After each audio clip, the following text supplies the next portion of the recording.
This is Ramil Pendulat and welcome po for today's video natin kung saan pag-uusapan po natin yung home-based versus payment center. Of course, pag tayo ay nag-franchise ng business natin, magkakaroon ka ng one-stop shop business, lifetime na po natin yung mai-enjoy at kikita. Pero, meron pa tayong mga option. Pag ikaw ay magsisimula sa ating negosyo, pwede kang mamili ng between home-based ba or payment center ba ang kukunin natin. So, ito po yung ipapaliwanag ko po sa inyo. Meron na tayong naka-prepare. So, pwede kang magsimula dito ng home-based system and pwede ka rin magsimula ng 10 branches with payment center. Yan yung pag-uusapan natin. Iko-compare natin yung dalawa. Ang home-based, first is ito yung pwede ka magsimula ng 4998, 5998, yung 8998, yan po yung sample ng ganitong klaseng illustration. Itong ni-drawing ko kanina. And then ito naman, with payment center natin, na meron ka na kaagad 10 system.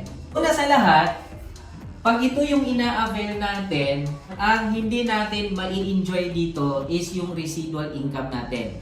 I-explain ko po sa inyo. Ano ba tong residual income? Or meron kasi tayo tinatawag na passive income. Ito yung nare-receive sa system natin or nagge-generate sa ating system. Kung tawagin pa sa mga ibang franchising business, katulad ng mga Jollibee, McDo, ang tawag po dito ay royalty income. Every kakain ka ng burger, iinom ka ng soft drink, kakain ka ng fries, may point something po dyan yung pinaka-may-ari. Ang tawag po doon ay royalty income. Ang good news, meron din tayong royalty income. Ang tawag doon residual income. Yan din po yung passive income natin. So which means, every ticketing booking, nakaka-receive po tayo pag domestic, meron nagge-generate na 10 pesos. Pag nagbo-booking international, meron nagge-generate na 25 pesos. Every remittance piso, every insurance piso, every magbabayad ng bills payment 0.5 centavos. Hindi po to galing sa kinikita ng kumikita. Bagkus every transactions po natin, nagge-generate po itong ganitong klaseng residual income, which means magkakaroon po tayo, dito po nanggagaling po yung savings po natin without any doing. Alright? So, i-apply natin ngayon dito, pag ikaw ay nag-franchise ng home-based ba or payment center, para magkaroon ka po ng idea. Di ba lahat tayo, pwede tayo magta-transact kasi lahat kaya tayo nag-franchise dahil sa mga services. Tama po ba? Na which is nag-generate ng residual income. Unfortunately, hindi ka po magkakaroon ng ganitong residual income kung iisa lang yung system mo pag ganitong home-based ka lang. Kasi for example, ikaw ay nakapag-book ng 1,000 ticket sa loob ng isang taon. Kung yan ay domestic, no, i-times natin sa 500, kumita ka dyan ng 500,000. Take note, one way pa lang yan. Kung round trip yung binook mo, kumita ka syempre ng 1 million. Kung ikaw ay nag-book ng 1,000 po na international ticket, i-times natin sa 1,000, ang one way na kitaan natin sa loob ng isang taon, 1 million. Kung nag-round trip yung 1,000, suma total 2 million yung round trip. Ito pa lang yung kitaan. Wala pa po dito yung residual income. Siyempre, 1,000 yung binook natin. Every domestic international. Ita-times natin yan ng 10 pesos. Kung ano kasi yan, domestic, di ba? Yung 1,000. So, automatically, merong 10,000 kung one way. Tapos, 1,000 ita-times mo ng 25 na residual income kasi meron residual income domestic 10 pesos, international 25, that is 25,000. So, i-a-apply natin ngayon dito. Nag-book ka ng 1,000 na domestic, 500 ang kita mo, automatically, kumita ka ng 500,000. 1 year na 1,000 ticket. Ang bad news lang, saan napadpad yung 10,000? Na residual income na nagja-generate sa system. Automatically po, ma'am sir, pupunta po yan sa ating sponsor. Hindi mo lang po mai-enjoy yung ating savings or ating residual income kasi iisang system ka lang. Kasi isang system lang yan eh. Tama po ba yung home base natin? Ang good news, pag tayo ay nag-franchise ng with payment center or 10 branches with payment center, meron ka na kaagad 10 system. 10 na yan ha. Ibig sabihin, ito kasi yung gagawin nating payment center. Or ito yung payment center natin, yung ika-10. Itong 987654321, ito yung good news. Diyan mapupunta yung savings mo. In what way? 'Di ba? Parehas na gagawin natin. Nag-book ka ng 1,000 ticket, kumita ka ng 500. Siyempre, kumita din siya. Ang good news, dito mapupunta sa payment center mo yung 500 pesos. Ay 500,000, 500,000. Ang good news, ang 10,000, itong good news tingnan nyo gaano kaganda. Ito yung good news, masasalo mo lahat yung savings mo. Meron kang sariling savings. So, 10,000 mapapadpad dito, 10,000 mapupunta dito, 10,000, 10,000, 10,000, 10,000, 10,000 ka ng 10,000 ka ng 10,000. So, ibig sabihin, aside sa kumita ka pa ng 500,000, 1, 2, 3, 4, kumita ka ng plus 90,000. Imagine ito na yung 987654321 mo. Ito kasi yung magiging savings po natin. Unang makikita mo, talking about residual income. Pag home-based one system ka, wala kang marireceive na residual income or savings coming from your own transaction. Whereas dito sa ating payment center, every transactions mo, sumasalo or sinasalo niya yung nagge-generate na residual income, di na mapupunta sa sponsor, may savings ka na naiipon. Imaginein mo, kasi kaya tayo nagsisi-franchise because of the services. Tama po ba? And in every services, meron nagge-generate na passive income. May kumita ka na ng mga markup, kumita ka pa ng residual income. Savings mo yun. So yun yung makikita natin na different niya. Now, another one, kasi this is residual income. Number 2 is because of the outright income. So itong outright income na to, pag sinabing home base, pag sinabing remittance and bills payment po ni home base, kailangan mo mag-add po ng convenient fee para makapag-earn ka. Example, pag ikaw ay nagbayad ng bill, PLDT, merong 1,000 na month of the bill na babayaran ng tao, na babayaran sa system mo na i-cater mo. Sisingil ka ng convenient fee, ito yung magiging income mo for you to earn. Pwedeng 5 pesos, 10 pesos, 20 pesos, depende po sa atin. O depende sa lugar mo. So, madadagdag yun sa principal amount. So, ipagpalagay natin, nagdagdag ka ng 10 pesos. Ang babayaran ng tao sa PLDT bill niya is 1,010 pesos. Yung 10 pesos yung income mo because that is your convenient fee. So, maniningil ka manually sa remittance and bills payment. Alright. Pag sinabi naman na remittance, no? Ganun din, sisingil ka ng sarili mong convenience fee. Pwede kang gagawa ng sarili mong bracket. And then, nakadepende na sa iyo kung magkanong amount. Tapos, may limit lang siya na transaction kasi yun yung rules kasi ng Bangko Sentral ng Pilipinas. Hindi ka pwede mag-cater ng higher volume ng above 10,000. Alright? So, dito, dadako tayo ngayon sa 10 branches with payment center. Ang good news, dito sa ating, sa ating remittance and bills payment, wala na po siyang convenient fee na sisingilin. Ang good news pa, meron ka pang outright income. So, ang outright income ng bills payment, nasa 3 pesos to 7 pesos in every bill. Ang outright income naman ng remittance is nasa 30% to 50% of the charge yung income mo. So, example, same ng scenario. Nagbayad ka ng PLDT 1,000. Ang good news, hindi ka nasisigil ng any convenience fee, bagkos may income ka pa na 3 to 7 pesos. Pagpalagay natin may income ka dito na 5 pesos sa PLDT bill. So, ibig sabihin, ang mababawas lang sa fund mo is 995 pesos. Yung 5 pesos kasi is your income. Pero magre-reflect sa resibo is 1,000 din, ganun siya. Or kung meron man siyang convenience fee, katulad ng home credit na merong 15 pesos, meron ka na doon income sa 15 pesos na yon. Ganun siya kaganda. Yun yung outright income. So pag sinabi namang remittance, kung dito sa home base, may limit siya ng amount kasi madidetect ka ng Bangko Sentral ng Pilipinas, dito walang limit. Pwede mo makater na yung katulad ng mga nasa labas na mga amount. Pwede nila nakikater ng Cebuana, ng Palawan, ng Western Union, etc. Dito din.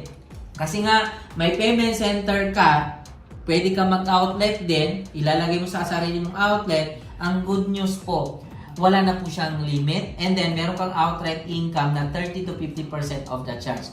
Sabihin na lang natin, nagpadala ka ng 2.5 na Cebuana na may system charge na 30 pesos. So, ang babayaran ng tao sa'yo is 2,000 and 2,530 pesos.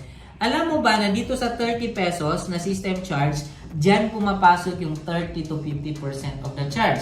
So, ipagpalagay natin, ang 50% of the 30 is 15 pesos. So, ang magre-reflect sa resibo is 2,530 pesos. Pero, ang income mo is 15 pesos out of the 30 pesos na system charge. Ganun siya kaganda. Yun yung sinasabi ko na outright income na wala dito sa home base. Yan yung different. Number 2 niya is the outright income po between sa remittance, and pangalawa is the bills payment. Okay? Kasi sa home base, ang bills payment and remittance, pang convenient lang siya sa mga tao. Ang sa payment center, pang business talaga siya, business package talaga siya, pang negosyo talaga siya, pag sinabing payment center ka. Alright? Ano pa ba? Bukod dyan, bukod dito sa dalawa. So, ang pangatlo natin na different po, services income and services capital. So, dito, pag sinabing services sa home base, mas malaki yung services principal amount. Then services naman dito sa payment center, with payment center natin, mas cheaper yung services natin. Ang different niyan is nasa 140 pesos domestic, cheaper yung payment center ang ticket versus home base, 300 pesos naman yung international, different prices nila. Insurance, 65 pesos lang ang capital dito. Dito is 95 pesos. Parehas lang yung SRP. So, ganun kaganda yung ating dito sa payment center with 10 branches. Ano pa ba? Ano pa ba yung kanyang different? So, dito, pag mag-a-avail ka, huwag kang mag-alala kasi meron ka ng ROI. Okay? Meron ka ng ROI agad. So, una-una dyan, meron kang matatanggap na freebies. Kung magkano yung inilabas mo na kinapital mo sa 10 branches with payment center, ibabalik yon via freebies. Ano pa bang makuha mo? Meron kang makukuha ng mga collaterals. Okay? May mga ibibigay sa ng mga trainings from AMLA or BSP po yung nagko-conduct Bangko Sentral ng Pilipinas. At marami pa pong iba. Of course, yung mga discount niya is up to 34% dito sa payment center. Dito sa home base is up to 30% lang po siya. Now, services transaction pa lang yon ng sarili mong transaction. Ito kasi, what if merong mag-franchise din sa atin? Or what if nakapagpa-franchise si sponsors mo? What will happen is, magkukunek kasi siya. Kasi remember, member tayo or registered po tayo sa AFFI, Association of Filipino Franchisers Incorporation. So that means, ikaw na nag-franchise o tayo na nag-franchise, okay, whether you like it or not, meron mag-franchise po sa atin. Sa ganda ng business, sila mismo yung nagtanong. So what will happen kapag meron nag-franchise sa'yo? Parehas ng effort but different result. Dito, meron din nag-franchise sa'yo. Parehas ng galawan, parehas ng nangyari. So what if ito si franchise mo, kaya nga siya nag-franchise kasi because sa ganda ng services. Sabihin natin, ticketing pa rin ang nagustuhan niya. Nakabook siya ngayon ng 100 tickets, domestic. I-times natin ng 500 kasi domestic. Of course, kumita siya ng 50K. siya yung kumita ng 50K kasi siya yung nakapag-book. Remember, 100 tickets yun na merong residual income din na tigti 10 pesos kung domestic. I-times mo ng 10, ibig sabihin, kumita ng 1,000. Okay? Ikaw yung kumita ng 1,000. Kasi that is 100 tickets times mo sa 10, meron kang 1,000 ngayon. Whether you like it or without any doing. Wala kang ginawa, busy ka. Pero sila nagsisi-franchise, nag-book lang ng 100 tickets. Sabi natin, ilang weeks o ilang buwan lang yan, meron ka kaagad 1,000. Okay, isang 1,000 kasi isang account ka, isang system ka. Now, same lang scenario. Kumita din siya ng 50,000 kasi nag-book siya ng 100 tickets na meron din nag-pop up ng residual income na 1,000. Ang good news, dahil meron kang 10 system, 10 account, no? So, ang good news niyan, 1,000 to, 1,000, 1,000, 1,000, 1,000, 1,000, 1,000 ka ng 1,000. Sila yung nagsi-transact, isang transaction pa lang yan, meron ka kaagad na likom na 10,000. Okay? So, dito, ang bumalik lang sa'yo dito is 1,000 lang. Dito, 10,000. So, yan yung different niya. Sa mga transactions pa lang yan. Paano kung madami kang napapranchise or nagsisi-franchise ng Luzon, Visayas, Mindanao? Luzon, Visayas, Mindanao, even abroad, pwede silang mag-franchise. So, paano na lang? Lahat-lahat sila, sabihin na lang natin, 1,000 lang yung na-transact nila, ticket, domestic. I-times mo ng 500, kumita sila syempre ng 500,000. So, sila yung kumita ng 500,000, i-times mo ng 10 pesos, syempre magkano ka? 10,000. 10,000 ka dito. O, dito naman, times 10 mo ang 10,000, meron ka kaagad 100,000 without any doing. Dito, without any doing din. Pero magta-times 1 ka lang. Dito, without any doing, magta-times 10 ka. Grabe yun. Isang transaction pa lang. Paano kung may mga remittance, insurance, bills, payment pa yan sila? Araw-araw. And remember, partners, mga ma'am and sir, this is a lifetime business. So, kaya ako, owner din ako ng home base, and at the same time, owner din ako ng 10 branches with payment center. So, pwedeng wala kang outlet muna, pwedeng i-online mo muna. Kahit nasa abroad ka, nasa bahay ka, pwede mo itong gagawin na kahit magpe-payment center ka, kahit wala ka pang pwesto. Isang galawan lang. Kung anong ginawa mo dito, yun din ang gagawin natin dito. Anong gagawin mo dito, yun din ang ginagawa natin dito. Pero ang makikita mo is different result. Mas malaki yung resulta natin dito kesa dito. And this is lifetime, long-term investment. Ang good news, pwede mo pa siyang maipapamana. So dito, magkano ang 10 branches with payment center ngayon? Actually, original price nga, sabi ko, 599,000.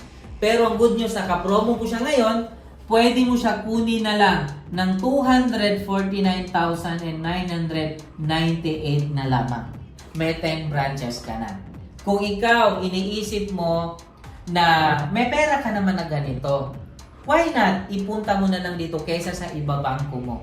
Pag ibabangko mo ang 250,000, minsan hindi pa umaabot ng 1% annually. Sabihin na lang natin na lugi ka. Sir Ramil, hindi ako nakapag-book ng ganyang kadami. Hindi ako nakapag-transact ng ganito kadami. Sir Ramil, hindi ko muna siya ma-priority. Ang good news, hindi po to siya katulad ng traditional business na pag hindi ka kumita, TY na yung business mo. Pag hindi mo tatrabahuin, wala na siya. Mai-expire na siya. TY na rin yung pera mo. So dito, kahit ikaw na yung pinakamahina, kahit ikaw na yung pinakamabagal, o ikaw ay maraming priority, ma'am and sir. Ang good news, kahit i-dyan mo lang yung mga accounts mo, hindi siya mai-expire. Kasi this is lifetime. And then wala siyang quota, no maintaining balance, no cash ban, no renewal. Isang beses ka lang lalabas ng kapital, lifetime mo siyang mai-enjoy. Anytime na merong magsisi-franchise sa'yo, isa lang yung na-positioning mo. Dito, anytime na merong magsisi-franchise, kahit hindi mo franchisee, franchise ng sponsor, nakapositioning ka ng 10. So, anytime around na merong mag-franchise, kumusta ka? Magta times 10 yung kita mo. Because of the franchises na nakaling sa atin. So, dito naman, kahit anong tumbling mo, kahit anong luha mo, yung mga franchise, ang gagaling magsisi-transact, napakarami mong benefits from them, again, times 1 ka lang. So that's why, kung gusto mo ng wais, kung gusto mo ng sure ball, kung gusto mo ng malaki ang malaki ang results, so dito ka na. Compare sa home base. So kaya naman ang ginagawa ng iba, sumasakay ng bus. Ano yung bus? Okay, kung problema mo sa kapital, ito, benta utang sangla. Yan yung ginawa nila. Huwag mo tingnan yung ilalabas mo. Ang tignan mo, yung future na pupuntahan mo in 3 to 5 years from now, to 10 years from now. Lalo pat hindi ka okay, meron kang preparation, kasi hindi tayo habang buhay malakas, hindi tayo habang buhay na meron, ano man ang mangyari, prepare ka, may backup ka, and this is the lifetime benefits of the business. So with that, sana natuto ka, ang gagawin mo lang, mag-decide ka. Huwag mong tagalan, kung kaya mo ngayon na, kasi this is business. Paunahan na hinahabol natin yung oras, hindi ng pera. So with that, this is Ramil Pendulat po. Good more earnings.